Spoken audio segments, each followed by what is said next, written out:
സുപ്രധാന വാർത്ത. 12 വയസ്സുകാരിയെ ലൈംഗിക പീഡനത്തിനിരയാക്കിയ സംഭവത്തിൽ 60-കാരന് 145 വർഷം കഠിന തടവ് വിധിച്ച് കോടതി. കഠിന തടവിന് പുറമെ 8.77 ലക്ഷം രൂപ പിഴയും ഒടുക്കണം. മലപ്പുറം കാവന്നൂർ സ്വദേശി കൃഷ്ണനെയാണ് മഞ്ചേരി പോക്സോ കോടതി ശിക്ഷിച്ചത്. 2022 മുതൽ 2023 വരെ ഇയാൾ കുട്ടിയെ നിരന്തരം പീഡിപ്പിക്കുകയായിരുന്നു.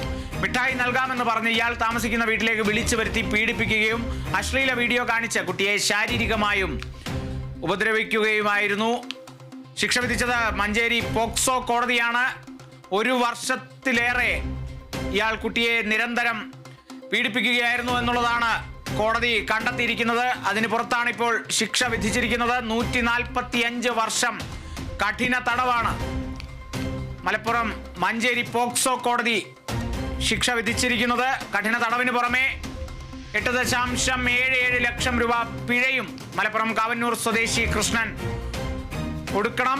മിഠായി നൽകാമെന്ന് പറഞ്ഞ് ഇയാൾ താമസിക്കുന്ന വീട്ടിലേക്ക് വിളിച്ചു വരുത്തിയാണ് ഇയാൾ പീഡിപ്പിച്ചത്. അതോടൊപ്പം അശ്ലീല വീഡിയോ കാണിച്ച് കുട്ടിയെ ശാരീരികമായി ഉപദ്രവിക്കുകയായിരുന്നു എന്നുള്ളതും കൂടി കണ്ടെത്തിയതിന്റെ അടിസ്ഥാനത്തിലാണ് ഇപ്പോൾ 145 വർഷം കഠിന തടവ് വിധിച്ചിരിക്കുന്നത്.